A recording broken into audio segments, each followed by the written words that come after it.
Welcome to The Explainer. Today, we're unpacking a truly incredible piece of maritime history.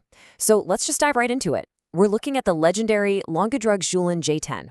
Now, to the untrained eye, it might just look like your classic Swedish wooden sailboat, but honestly, it is so much more than that. The J10 is this profound symbol of resilience, brilliant working-class craftsmanship, and really survival against the odds. It's a story that bridges the dark days of the 1940s all the way to modern digital preservation. Which kind of brings us to the core question of our explainer today. What exactly happens when over 600 of these historic, beautifully crafted wooden boats are threatened by the slow, quiet erosion of time and memory? Do they just get chopped up for firewood, or does someone actually step in to save their legacy? The stakes for this specific fleet were incredibly high, because the very memory of the people who built them was literally on the verge of vanishing completely. Section 1. The crisis that created the J10. Okay, so to understand how this fleet even came to be, we've got to rewind a bit to the political and economic pressures of the Second World War. It's a fascinating paradox, honestly. One of Sweden's most beloved recreational sailboats was birthed out of sheer national crisis. Back in 1941, an architect named Hjalmar Olsen gets a crucial assignment from the Långedrag Sailing Society to design a smaller, more affordable boat than the existing J18.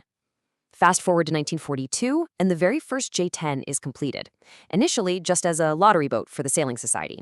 But from 1942 to 1945, something entirely unexpected happens. A wartime boom explodes, leading to a massive nationwide production of this exact one design class. Now, what's really interesting is why that boom actually happened. During the war, the boat-building industry in the Bohuslän region was practically paralyzed by severe material shortages. The local craftsmen basically had no reliable income. Well, enter a visionary politician, Malt Jonathan Kibbeson.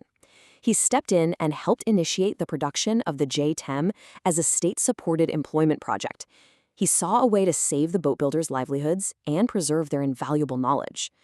Plus, at the exact same time, strict wartime gasoline rationing completely halted private motorboat traffic.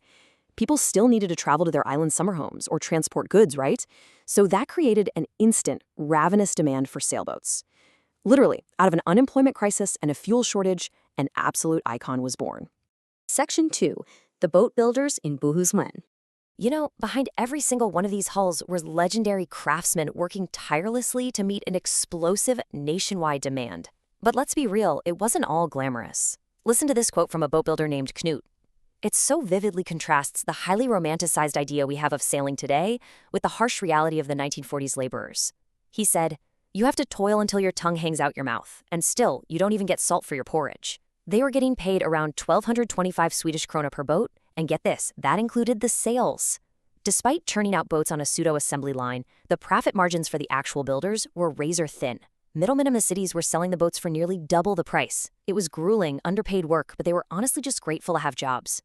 But amidst all this grueling work, some true legends emerged. Take Harry Hallberg, for instance. He was renowned among his peers for an absolutely unbelievable work capacity. The running joke in the shipyards was that Harry was so tall and his arms were so incredibly long that he could sit perfectly still right in the middle of the boat and build out the entire interior without ever having to move. It's these kinds of human, everyday anecdotes that really bring the history of the J10 to life. And just to picture the scale of their output, imagine this. In places like Kungsviken, shipyards were building up to 25 ngedragsjullen in a single year. The assembly line efficiency was just astonishing. Freshly varnished J10s, complete with their masts and rigging, were literally packed 3 by 3 onto 10-meter-long railway cars and shipped directly to Stockholm to fulfill bulk orders from boating clubs. It was a complete industrial triumph, all wrapped up in traditional craftsmanship. Section 3. The Gillis Life on the Sea. So once they rolled off those trains, these boats ceased being just products of a wartime economy and really started to develop their own unique characters. But here is the absolutely crucial point, and it's a pretty dramatic contrast. Over the years, exactly 602 of these beautiful J10 boats were built, yet today, only about 30 of them are still officially registered as actively sailing. 30! The drop-off is staggering. Where did they all go? Well, we can actually track the vastly different fates of these notable boats. For instance, J10 number 1, named J10, sadly met a tragic end. It was completely destroyed in a hurricane in 1969. On the brighter side, we have number 3, Hula, which holds the honor of being the oldest known actively sailing J10 today. And then you have these amazing, unique stories like number 537, Anchoralina, which was actually built by amateurs right inside a basement. Today, that basement-built boat is officially heritage listed. I think this really shows not only the robust construction of the boats, but the incredibly wide spectrum of their historical survival. Unfortunately, the gradual decline of the wooden J10 wasn't just due to age or rough weather. They fell victim to the fiberglass revolution of the 1970s. And what's truly heartbreaking is how it happened. Traditional builders like Arvid Carlson saw their meticulously crafted wooden designs bought up and then unethically used as direct molds or plugs to mass-produce cheap fiberglass copies. The original craftsmen didn't receive a single penny for the use of their life's work. It severely threatened their legacy and honestly drove traditional wooden boat building right to the brink. Section 4. The Fight for History. So, with the boats rotting away and the original builders passing on, the legacy of the J10 was almost entirely lost. That is, until a few modern heroes decided to dedicate a massive portion of their lives to ensuring this history would not be forgotten. On the one hand, we have Torsten Andersen. For decades, stretching all the way back to the 1930s, Torsten painstakingly kept handwritten records of the ngedragsjullen. He remembered almost every single owner and sail number by heart. And then we have Bengt Arne Runnerstrom. When Bengt Arne met Torsten at a boat show in 2005, he immediately realized the incredible value of Torsten's mind and his fragile paper records. Bengt Arne knew this vital knowledge simply had to be saved for future generations.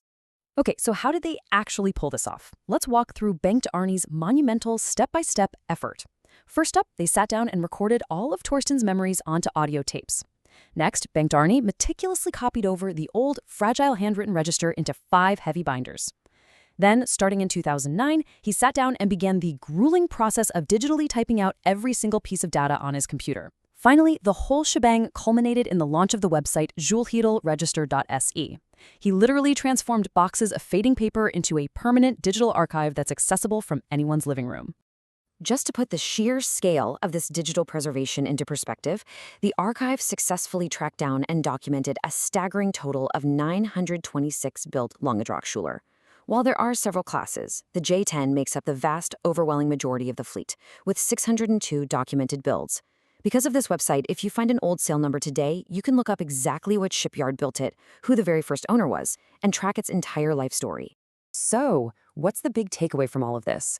When we look at a classic J10 still gracefully cutting through the water today, it's a powerful reminder. Preserving cultural heritage isn't just about saving old planks of oak and mahogany. It's deeply about honoring the sweat, the skill, and the survival of the working-class craftsmen who built them during a time of global crisis. Thanks to a few dedicated individuals and one incredible digital database, that legacy is never going to sink. Are there forgotten pieces of history in your own community just waiting for someone to digitize and save them? Really makes you wonder, doesn't it? I highly encourage you to go explore the Julling Register online for yourself. Thanks for joining me on this explainer, and keep learning.